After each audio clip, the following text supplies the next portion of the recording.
আজকে আমি আপনাদের সাথে মিনি কেক ডেকোরেশন শেয়ার করব।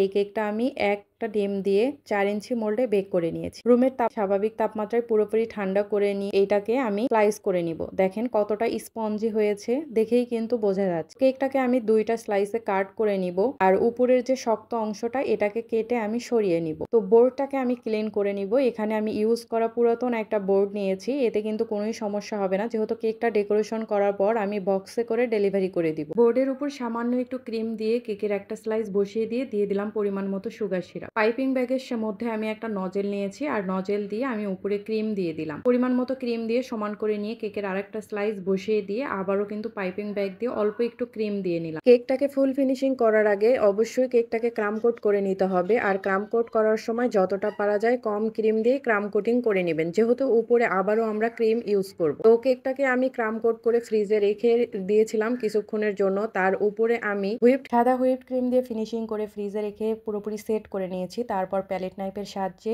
বোর্ড থেকে কেকটাকে তুলে নিলাম এবং বেকিং পেপারের উপর প্রথমে রেখে 2টা কোণা ধরে আমি নিয়ে নিলাম এই বক্সে। এই বক্সেই আমি কেকটাকে ডেলিভারি করে দিব। বোর্ডের উপরও ডেকোরেশন করা যেত, কিন্তু বোর্ডের উপর ডেকোরেশন করার পর বোর্ড থেকে এই বক্সে নেওয়াটা একটু ঝামেলার হয়, ডিজাইনটা নষ্ট হয়ে যেতে পারে। কাস্টমার চাইলে এই বক্সের ভিতরেই কেকটা কাটিং করতে পারে, অথবা এই যে বেকিং পেপারের 2টা কোণা যেভাবে ধরে আমি বক্সে রাখলাম সেই 2টা কোণা ধরেই কিন্তু আবার বক্স থেকে বের করে নিয়ে নিতে পারবেন। আগে থেকে রেডি করা চকলেট গানাশটা আমি পাইপিং ব্যাগের সাহায্যে কেকের সাইড দিয়ে ড্রিপিং করে দিলাম, এবং বাটিতে যে গানাশটা বাকি ছিল সেই গানাশটা আমি কেকের উপরে দিয়ে স্পুনের সাহায্যে একটু সমান করে নিচ্ছি। এটা আসলে তেমন কোনো ডিজাইন ছিল না উপরে, আসলে গানাশটা সমান করে আমি উপরে কিছু টপার দিয়ে দিচ্ছি। ক্যামেরায় আসলে কতটুকু বোঝা যাচ্ছে আমি জানি না। এটা হচ্ছে যে চকলেটের যে টপারগুলো পাওয়া যায়, ফ্লাওয়ার টপার, সেই ফ্লাওয়ারগুলোই আমি আর কি চকলেট টপারে রেডি করে নিয়ে জাস্ট এই কেকের উপরে বসায় দিচ্ছিলাম। আর এখানে কিছু চকলেট রাইস দিয়ে দিচ্ছিলাম। এটা পুরোপুরি ডেকোরেশনের জন্য, মানে সৌন্দর্যের জন্য। আমি শেষে এই যে ছবিটা অ্যাড করে দিচ্ছি, আসলে ভিডিওতে ভালোভাবে বোঝা যাচ্ছিল না। তো এই তো ছিল আমার ডেকোরেশন। আসসালামু আলাইকুম। আজকের ভিডিওটা আমার সেই সব আপুদের জন্য যারা কেকের উপর সরাসরি আর্ট করতে যেয়ে হাত কাঁপে, বারবার নষ্ট হয়ে যায়, কেকের ফিনিশিং নষ্ট হয়ে যায়, তাদের জন্য শর্টকাট একটা বুদ্ধি। তো এখানে আমি কাগজের উপর এঁকে নিয়েছি, আর ট্রান্সপারেন্ট শিটের উপর চকলেট দিয়ে সরাসরি ওই আর্টের উপর দিয়ে হাত ঘুরিয়ে লাইন টেনে নিচ্ছি। এই লাইনগুলো কিন্তু শক্ত হয়ে যাবে, ফ্রিজে রাখলে তখন সরাসরি তুলে কেকের উপর বসিয়ে দেওয়া যাবে। এখানে মিনি কেক আগে থেকেই আমি রেডি করে রেখেছি প্যালেট নাইফের সাহায্যে। এটাকে তুলে নিয়ে বেকিং পেপারের উপর প্রথমে নিয়ে নিলাম। এরপর বেকিং পেপারের 2টা পাশ সুন্দর মতো ধরে আমি এই বক্সে দিয়ে দিব। বক্সে কেক পার করার সহজ একটা টেকনিকও কিন্তু শেয়ার করে দিলাম। এখন দেখেন ফ্রিজে 5 মিনিট রাখার পরে সেট হয়ে গেছে। ভিডিও স্ক্রিনে একটু খেয়াল করলেই বুঝতে পারবেন। এটা সুন্দর মতো তুলে আমি কেকের উপর জাস্ট বসিয়ে দিলাম। তো এই ছোট ছোট কাজগুলো কেকের উপর সরাসরি না করে আমরা চাইলেও কিন্তু আলাদা করে নিয়ে কেকের উপর এভাবে সেট করে নিতে পারি। এখানে আমি চকলেটটাকে মেল্ট করে আগেই পাইপিং ব্যাগের মধ্যে রেখেছিলাম। যেটা দিয়ে কাজ করেছিলাম সেটা বেঁচে গিয়েছিল, সেটা দিয়ে বাকি কাজটা করে নিচ্ছি। তো যারা আমার মতো কেকের উপর সরাসরি আর্ট করতে পারেন না, আজকের টেকনিকটা কিন্তু একটু হলেও ফলো করতে পারবেন। আশা করি উপকৃত হবেন এই ভিডিও থেকে। অনেকদিন পর ছোট্ট একটা কেক ডেকোরেশন করব আপনাদের সাথে। এই কেকটা হচ্ছে চকলেট কেক। ডেকোরেশনের পর এটা 1/2 পাউন্ড হতে হবে, যদিও এই কেকটা 1/2 পাউন্ডের থেকে একটু বেশিই হবে। তো এই কেকটাকে আমি 4 ইঞ্চি মোল্ডে বেক করে নিয়েছিলাম। 3টা লেয়ারে কাট করে নিলাম। এখানে 2টা লেয়ারও করতে পারেন, কোনো সমস্যা নাই। 3টা লেয়ার করলেও যে বেশি পাতলা হবে তা কিন্তু না, মানে ঠিকঠাক থাকবে আর কি। ভ্যানিলা কেকের তুলনায় চকলেট কেক যেহেতু একটু ফুলে কম, স্পঞ্জি হয়, কিন্তু ভ্যানিলা কেকের মতো এতটা ফুলে না। তাই এটাকে আমি 4 ইঞ্চি মোল্ডে বেক করে নিয়েছি। এই ছোট সাইজের কেকগুলো ডেকোরেশন করার পর অনেক সুন্দর লাগে, কিন্তু করতে যেয়ে কিন্তু বড় কেকের মতোই অনেক ঝামেলা, মানে অনেকটা টাইম লাগে। ছোট কেকগুলো আসলে বড় কেকের তুলনায় অনেক বেশি ঝামেলা। আর ছোট কেকের এই জন্যই আর কি অর্ডার নেওয়া হয় না। দেখেন কাজ করতে যেয়ে দেখেন জিনিসপত্র যে হারে নোংরা হয়, এগুলো ক্লিন করা, দেন হচ্ছে যে সময়টা আমরা হচ্ছে যে এই কেকের পেছনে দেই, বড় কেকেও কিন্তু সেম। আর এই সব কিছু মিলিয়ে আর কি হচ্ছে এই জন্য আর কি ছোট কেকের অর্ডার নেওয়া হয় না। তো এই কেকটা যে ভাইয়া অর্ডার করেছিলেন ওই দিন আমার অন্য কেকের কাজ ছিল, বড় কেকের। তো তার সাথেই আমি ছোট একটা কেক বেক করে নিয়ে আর কি ডেকোরেশন করেছিলাম, ওই জন্যই আর কি নিতে পেরেছিলাম। এই জন্যই আর কি আপনাদের রিকোয়েস্টে, মানে আপনাদেরকে অনেককেই ফেরাতে হয় যে ছোট কেকের অর্ডারগুলো, এই জন্য নিতে পারি না। আর আপনাদেরও দেখা যায় যে 1 জন 2 জন খাবেন, এই জন্য বড় কেক আপনারা অর্ডার করতে পারেন না। তো আসলে কিছুই করার থাকে না আসলে। বিজনেস যেহেতু যেহেতু করতে আসছি, ১ টাকা হলেও তো আমাকে একটু প্রফিট করতে হয়, তাই না? একবারে লস দিয়ে তো আর আমরা বিজনেস করতে পারবো না। আর এই কেকগুলোর প্রাইস যদি আমরা একটু বেশি রাখি আপনাদের জন্য, সেটা অনেক কষ্টের হয়ে যায়। সবকিছু মিলিয়েই আর কি হচ্ছে যে আপনাদের কথা রাখতে পারি না, আপনাদেরকে ফেরাতে। তো এই কেকটা যিনি অর্ডার করেছিলেন তার ডিজাইন নিয়ে কোনো সমস্যা ছিল না। বলেছিলেন একটা কেক হলেই হবে। তো আমি আমার মতোই আর কি ডিজাইন করে দিচ্ছিলাম।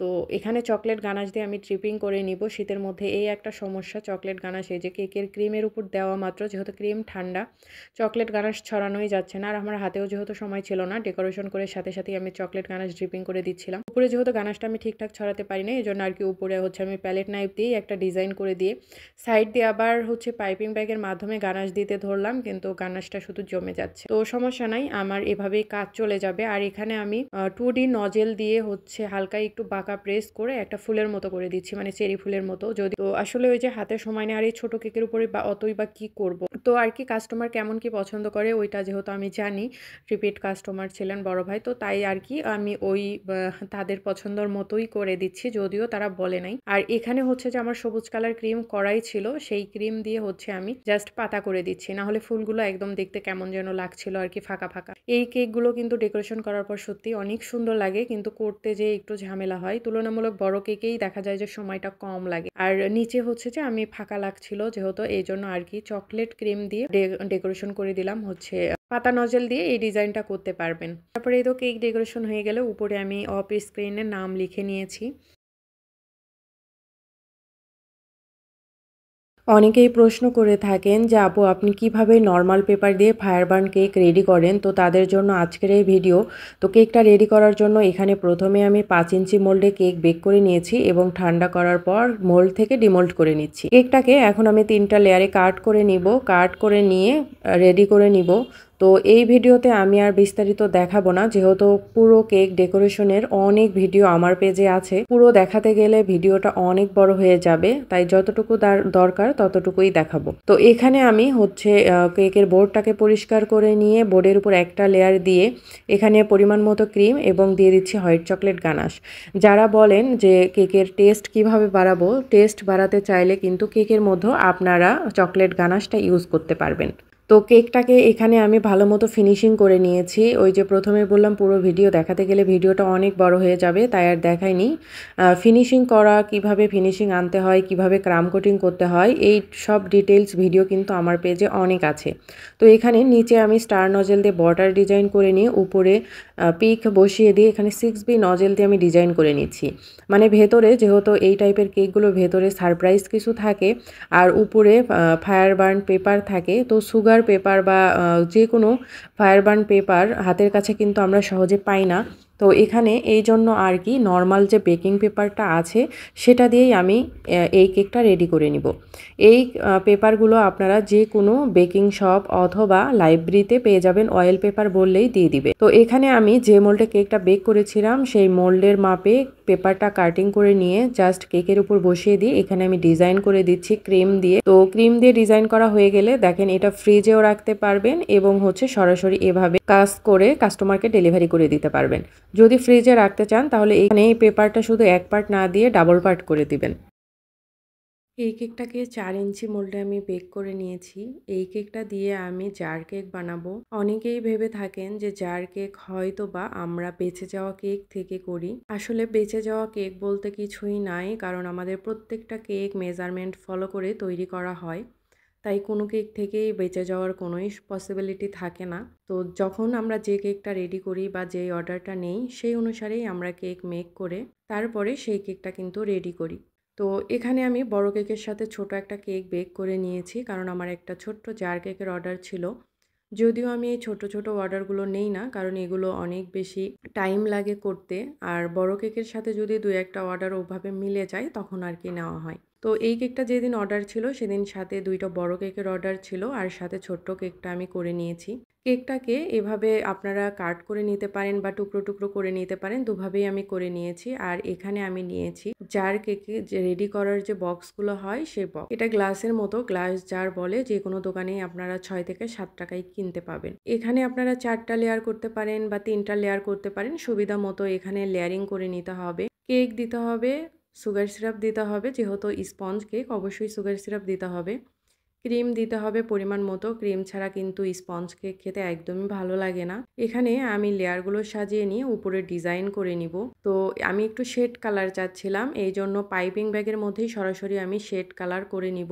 পাইপিং ব্যাগের মধ্যে একটু কালার দিয়ে আমি পাইপিং ব্যাগটা কালার করে নিয়ে আমি অল্প একটু দিয়ে দিলাম ক্রিম এবং ক্রিমটাকেও আমি সুন্দর করে কালার করে নিলাম এবং পাইপিং ব্যাগের চতুর্দিকে কিন্তু এই কালারটা লেগে গেল। তার মাঝখানে আমি দিয়ে দিলাম সাদা কালার। আমি ডিজাইনটা 6B নজেল দিয়ে করব, এই জন্য পাইপিং ব্যাগের মধ্যে প্রথমেই আমি 6B নজেল নিয়ে নিয়েছিলাম। আর এই নজেল দিয়ে জাস্ট আমি হচ্ছে কেকের উপরে একটা করে আলতো হাতে চাপ দিব আর দেখেন কি সুন্দর একটা করে ফুল তৈরি হবে। ক্রিম দিয়ে ডেকোরেশন হয়ে গেলে আমি বক্সটা আটকে দিব। তো এখানে কিন্তু আপনারা চাইলে বিভিন্ন সুগার বল দিয়েও ডেকোরেশন করে নিতে পারেন। তো কেকটা আমার রেডি হয়ে গেছে। আমি কেকের ওজনটাও মেপে দেখিয়ে দিচ্ছি যে এখানে ওজন হয়েছে 176 গ্রাম। আজকের এই কেকটা ডেকোরেশন করার জন্য আমার স্মুথ ফিনিশিংয়ের কোনো দরকার ছিল না, তাই সাইড দিয়ে জিগজ্যাগ স্ক্র্যাপার দিয়ে টান দিয়ে নিলাম। আর এখানে আমি হোয়াইট চকলেট গানাশের মধ্যে সামান্য পরিমাণ পিঙ্ক কালার দিয়ে পাইপিং ব্যাগের মধ্যেই আমি গানাশটা কালার করে নিলাম। পাইপিং ব্যাগের মধ্যেই গানাশটা রেডি করেছি আর কালারও মিশিয়ে নিয়েছি, এতে করে অতিরিক্ত গানাশ আর আমার অন্য কোথাও নষ্ট হবে না।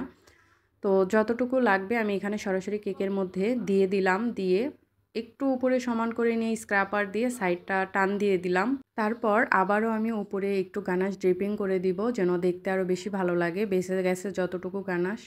তো এই গানাশটুকুও কিন্তু আমি উপরে দিয়ে দিলাম, এতে করে কেকটা দেখতে বেশি ভালো লাগবে। আর এই কেকটা কিন্তু খুবই অল্প ওজনের, মানে একটা ডিম দিয়ে 4 ইঞ্চি মোল্ডে বেক করে নেওয়া। আর হাইটটাও কিন্তু মোটামুটি অনেক ভালো এসেছে, 4টা লেয়ার করেছিলাম। আর মাঝখানে আমার কাছে বড় ক্যান্ডেল ছিল না, তাই ছোট্ট একটা ক্যান্ডেল বসিয়ে দিলাম। এই তো আমার কেক রেডি হয়ে গেছে। দেখতে কেমন হয়েছে অবশ্যই কমেন্টস করে জানিয়ে দিবেন। এই যে সেই বিশাল বড় সাইজের একটা কেক, যে কেকটাকে আমি 4 ইঞ্চি মোল্ডে বেক করে নিয়ে ক্রাম কোট করে ফ্রিজে রেখে দিয়েছিলাম। এখন কেটে কুটে যখনই ডিজাইন করতে গেছি তখনই কারেন্ট চলে গেছে। তো আমার হাতে সময় ছিল না, আর এই কেকটা আমি বাসার জন্যই বানাচ্ছিলাম। তো কারেন্ট নাই তাতে কি হয়েছে, ফোনের ফ্ল্যাশ লাইট তো আছে। তো এই জন্য আর কি আমি কেটে কুটে এই যে কিভাবে যে কি করলাম একটু ভিডিওতে দেখে আপনারা একটু খেয়াল করে নিন, হ্যাঁ। তারপরে সাইডের বাড়তি অংশটা আমি কেটে সরিয়ে নিয়ে একটু মোটামুটি ভালো ক্রিম দিয়ে আমি এই কেকটাকে ডেকোরেশন করে দিব, মানে ক্রাম কোট করে ফ্রিজে রেখে দিব। যেহেতু মাঝখানে হচ্ছে যে আমি ক্রিম দেই নাই, যদি আপনাদের ডেলিভারির জন্য রেডি করেন তাহলে মাঝখানেও কিন্তু ক্রিম দিয়ে ভালোভাবে সেট করে দিতে হবে, নাহলে ডেলিভারির সময় সরে যেতে পারে। তো কেকটাকে এখন ফ্রিজে আমি রেখে দিয়ে এখানে আমি কালার করে নিচ্ছি, মানে সাদা ক্রিমের মধ্যে রেড কালার করে নিব, কারণ কেকের উপরে 2টা রোজ বসিয়ে দিব, যেটা আপনারা ছবিতে আগেই দেখেছেন। তো এখানে আমি ক্রিমটাকে হচ্ছে রেড কালার করে নিচ্ছি ট্রান্সের ওয়াইল বেস রেড কালার দিয়ে। তো কালারটাকে একটু খয়েরি কালার করার জন্য এখানে আমি একটু পরিমাণ ব্ল্যাক কালার দিয়েছি। তো আমার কালারটা যেমন চাচ্ছিলাম তেমনটাই আমি পেয়েছি। এখন আমি এগুলো দিয়ে হচ্ছে যে ফ্লাওয়ার করে নিব। তো এই অবস্থায় কালারটি একটু নরম হয়ে আসবে, এটাই স্বাভাবিক। তো আপনারা এই অবস্থায় কাজ যদি নাই করতে পারেন তাহলে ফ্রিজে রেখে 5 থেকে 10 মিনিটের মতো একটু সেট করে নেবেন। তারপরে হচ্ছে আপনারা এভাবে ফুল তৈরি করে নেবেন। এই রোজগুলো দেখে অবশ্যই আপনারা জিজ্ঞাসা করবেন যে এখানে কোন নজেল দিয়ে আমি এই রোজগুলো বানিয়েছি। তো আমার পছন্দের নজেলই হচ্ছে 224 নাম্বার রোজ নজেল। তো আমি ওই নজেলটা দিয়েই আমি বেশি রোজ করে থাকি। এছাড়াও আমার কাছে বেশ কিছু রোজ নজেল আছে যেগুলো আমার কাজে লাগে না, জাস্ট কিনে রেখেছি। তো এখানে আমি হচ্ছে যে সাদা কালার ক্রিমের মধ্যে একটু ইয়েলো কালার দিয়ে এই কালারটা করে নিয়েছি। এখন এই ক্রিমটা দিয়ে আমি কেকটা ডেকোরেশন করে নিব। তো এখানে আমি ক্রিম দিয়ে কভার করে দিয়ে মোটামুটি একটা ফিনিশিং টেনে দিব। আমি আবারও বলছি এই কেকটা যেহেতু আমি আমার বাসার জন্য রেডি করেছিলাম, তাই এখানে স্মুথ ফিনিশিংয়ের তেমন কোনো দরকার ছিল না। তবে আমার মেয়ে যেহেতু খুবই মুডি, তো ওর পছন্দেরও একটা ব্যাপার আছে, ও যেন পছন্দ করে, এই জন্য যতটুকু দরকার ততটুকু আমি ফিনিশিং দিয়ে দিয়েছি। তো মোটামুটি ফিনিশিং দিয়ে উপরে হচ্ছে আমি ছোট্ট সাইজের একটা নজেল দিয়ে ডিজাইন করে দিচ্ছি। এই নজেলটা দিয়েই আমি কেকের নিচেও ডিজাইন করে দিব। এই নজেলের কোনো নাম্বার দেওয়া নাই, তাই আপনাদেরকে বলতে পারছি না। এখন উপরে গ্রিন কালারের কিছু কাজ আছে, এই জন্য আমি ক্রিমের মধ্যে গ্রিন কালার করে নেব। তো উপরে যে কাজ করেছি এই বেঁচে যাওয়া ক্রিমটার মধ্যেই এখানে আমি দিয়ে দিয়েছি গ্রিন কালার। তো এখানে পরিমাণটা হচ্ছে আপনাদেরকে বুঝে নিতে হবে যে কতটুক ক্রিমের জন্য কতটুক কালার দরকার, মানে আপনি কেমন কালারটা চাচ্ছেন। তো এখানে এই যে একটা সুন্দর কালার চলে এসেছে, এর মধ্যে আমি বেঁচে যাওয়া ওই যে রেড একটু ক্রিম ছিল সেখান থেকে অল্প পরিমাণে একটু দিয়ে এই যে সুন্দর একটা কালার চলে আসছে। তো এই কালার ক্রিম দিয়ে এখন উপরে হচ্ছে যে আমি একটু পাতার মতো করে নিব, একটু ডাল দিয়ে দিব। তো এখানে আমি পাইপিং ব্যাগের মধ্যে নিয়ে পাইপিং ব্যাগের মাথাটা হচ্ছে চিকন করে একটু কাট করে নিয়েছি। আর এখন হচ্ছে আমি উপরে ড্র করে দিব। তো এই যে প্রথমেই দিয়ে দিলাম হচ্ছে যে ডালের মতো ২টা, আর ২ সাইডে দিয়ে দিব হচ্ছে যে ২টা পাতা। এখানে হচ্ছে যে আপনারা লিফ নজেল দিয়েও পাতা দিতে পারেন। তো আমি একটু প্যালেট নাইফ দিয়েই পাতাটা করে দিতে চেয়েছি। আর আসলে এই কেকটা অনেক ছোট, তো তাই ছোট কেকের মধ্যে স্ক্রিনে হয়তোবা দেখে মনে হচ্ছে অনেক বড়, আসলে অনেক ছোট, তাই ওভাবে কাজ করা যাচ্ছিল না। আগে থেকে বানানো আমি গোলাপ একটা বসিয়ে দিলাম, আরও একটা বসিয়ে দিব, কিন্তু কেকের অনুযায়ী গোলাপগুলো অনেক বেশি বড় হয়েছে, তাই মাঝখান থেকে শুধু একটার কলি তুলে নিয়ে কেকের উপর বসিয়ে দিলাম। এবার আমি কেকের ওজনটা দেখিয়ে দিব। তো এই কেকটাকে আমি 8 ইঞ্চি বোর্ডের উপর ডেকোরেশন করেছি। সেম 8 ইঞ্চি একটা বোর্ড নিয়ে আমি ওজনটাকে প্রথমে মাইনাস করে নিব, তারপরে হচ্ছে কেকের ওজনটা আপনারা পাবেন। আমরা যেহেতু গ্রাম অনুসারেই কেকটা সেল করে থাকি, তাই কাস্টমার যেহেতু আমাদেরকে কম টাকা পে করে না, তাই বোর্ডের ওজন সহ আমরা কখনোই কেকটাকে ওভাবে দেই না। মানে বোর্ডটাকে সবসময় মাইনাস করে অরিজিনাল যে কেকের ওজন সেটাই কাস্টমারকে দেওয়ার ট্রাই করি। আসসালামু আলাইকুম।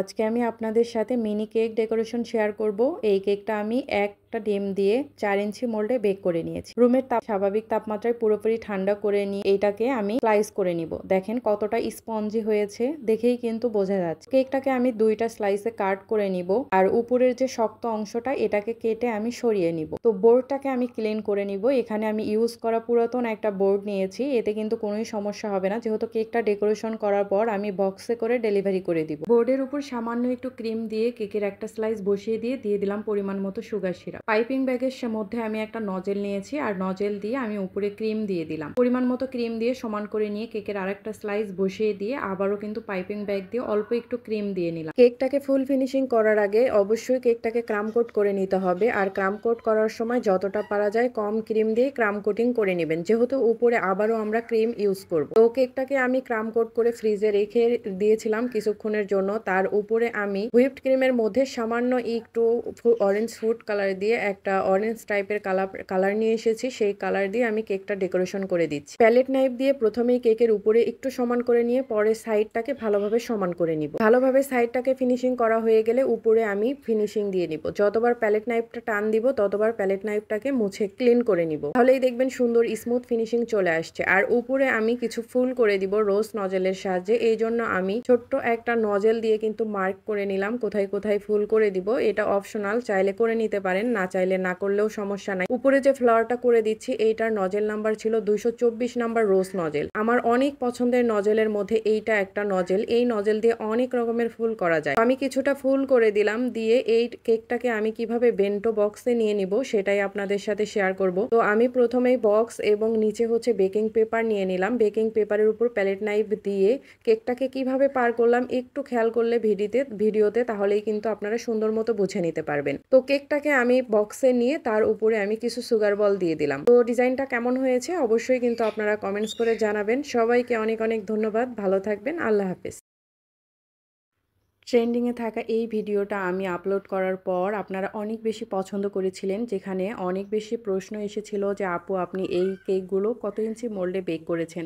আসলে আমি বড় মোল্ডেই বেক করে নিয়েছি। নেওয়ার পরে করেছে কি, সেই কেকগুলো স্লাইস করে কুকি কাটার যে আছে রাউন্ড কুকি কাটার দিয়ে আমি ছোট ছোট করে কেটে নিয়েছি। কারণ আমি চেয়েছি যে এগুলো যেন দেখতে একদমই মোটা মোটা না লাগে, মানে ইউনিক যেন লাগে, দেখতে যেন আসলে মোমবাতির মতোই লাগে। এই জন্য আর কি আমি অনেকটা চিকন করেছি, মানে ছোট সাইজের একদম কুকি কাটার দিয়ে হচ্ছে আমি কেটে নিয়েছি। আর উপরে হচ্ছে চকলেট গানাশের মধ্যে আমি রেড কালার দিয়ে টুকটুকে এই কালারটা করে নিয়ে পাইপিং ব্যাগের মধ্যেই দিয়ে দিয়েছি। আর কালারটাও আমি পাইপিং ব্যাগের মধ্যেই করে নিয়েছি। যখনই অল্প গানাশের আমার দরকার হয় আসলে আমি এভাবে পাইপিং ব্যাগের মধ্যে দিয়েই করে নিই। আর এখানে গানাশগুলো ড্রিপিং করার পর আমি ক্যান্ডেল দিয়ে দিয়েছি। দেওয়ার পরে এখানে ওই বড় ক্যান্ডেল আর আমার কাছে ছিল না, ছোট ছিল, তো ছোটটার মধ্যে ছোটটাই দিয়ে আমি এখানে রেডি করেছি। আর দেখেন কেকগুলো এত সুন্দর লাগছিল, আর এগুলো আমি আমার বাসার জন্যই রেডি করেছিলাম, আমার মেয়ের জন্য। আর সামনাসামনি দেখতে এত বেশি ভালো লাগছিল যে কি বলবো, ক্যামেরায় আসলে অনেক জিনিসই বোঝানো যায় না, মানে বাস্তবে যেমনটা দেখতে লাগে ক্যামেরায় কতটুকু বোঝা যাচ্ছে আমি সেটাও জানি না। তবে আমার মেয়ে ভীষণ পছন্দ করেছিল, যেহেতু আমি ওর জন্যই রেডি করেছিলাম। তো আমি একটু লাইটগুলো অফ করেও ভিডিও করে নিচ্ছিলাম যে লাইট অফ করার পর কেমন দেখতে লাগে। তো অনেক বেশি ভালো লাগছিল। তারপরে যে ও আর আমি মিলেই একটু কাট করে নেই। এর সাথে কালার মিক্সিং করে দেখাবো এবং এই কালারগুলো দিয়েই বেন্টো কেক ডেকোরেশন করে দেখাবো। তো প্রথমেই আমি পিঙ্ক কালার করে নিলাম। এটা ট্রান্সের অয়েল বেস পিঙ্ক কালার ছিল। আর পিঙ্ক কালার ক্রিমের সাথেই আমি ট্রান্সের অয়েল বেস পার্পল কালারটা দিয়ে দেখেন কত সুন্দর একটা পার্পল কালার নিয়ে আসলাম। আবার অন্যদিকে ট্রান্সের অয়েল বেস পার্পল কালার বেশি করে দিলেই কিন্তু এই সুন্দর ডিপ পার্পল আরেকটা কালার চলে আসবে। আর এই দুইটা পার্পল কালারই কিন্তু অনেক সুন্দর কেক ডেকোরেশনের জন্য। অন্যদিকে আমি ট্রান্সের অয়েল বেস গ্রিন কালারটা দিয়ে আমি এই কালারটা করে নিলাম। আমি যে কেকটা ডেকোরেশন করব সেই কেকটার মাঝখানে আমি এই গ্রিন কালার দিয়ে পাতা করে দিব। আমি যে একটু আগে কালারগুলো করলাম সেই কালারগুলো দিয়েই কিন্তু আমি এই বেন্টো কেকটা প্যালেট নাইফের সাহায্যে ডেকোরেশন করে নিই। আর বেন্টো কেক ডেকোরেশন করার জন্য বেন্টো বক্সে বেন্টো কেকটা ঢুকিয়ে দিয়ে তারপরে ডেকোরেশন করলেই অনেক সুবিধা হয়। আপনি চাইলে কেকটা বোর্ডের উপর রেখেও আপনি আপনার পছন্দ মতো ডিজাইন করে নিতে পারেন, কিন্তু আমি বোর্ডের উপর কেন রাখি নাই, কারণ কাজ করার পর যখন বোর্ড থেকে আবার কেকটা বেন্টো বক্সে নিয়ে নিব তখন হয়তো বা নষ্ট হয়ে যেতে পারে। তো আমি কোনো রিস্ক নিতে চাইনি, তাই আমি বেন্টো বক্সে কেকটাকে রেখে আমি আমার মতো করে ডিজাইন করে নিই। প্যালেট নাইফের ডিজাইন কিন্তু বরাবরই খুব সুন্দর হয়, কিন্তু একটু সময় নিয়ে করতে হয়। এই ভিডিওটা আমি তেমন ভাবে কোনো ফাস্টও করি নাই, কাটও করি নাই, যেন আপনারা খুব সুন্দরভাবে বুঝতে পারেন আসলে আমার যতটুকু সময় লেগেছিল এভাবে আমি যেভাবে করেছি আমি সেভাবেই শেয়ার করেছি। মানে একটু হলেও এই ভিডিওটা দেখে আইডিয়া করতে পারবেন যে প্যালেট নাইফের ওয়ার্কগুলো করতে আমাদের কতটা সময় লাগে। সাথে লাগে অনেকটা ধৈর্য আর মনোযোগ। আসলে ধৈর্য আর মনোযোগ না থাকলে কিছুই হয় না। তো এই ছিল আমার কেকটার ফাইনাল লুক।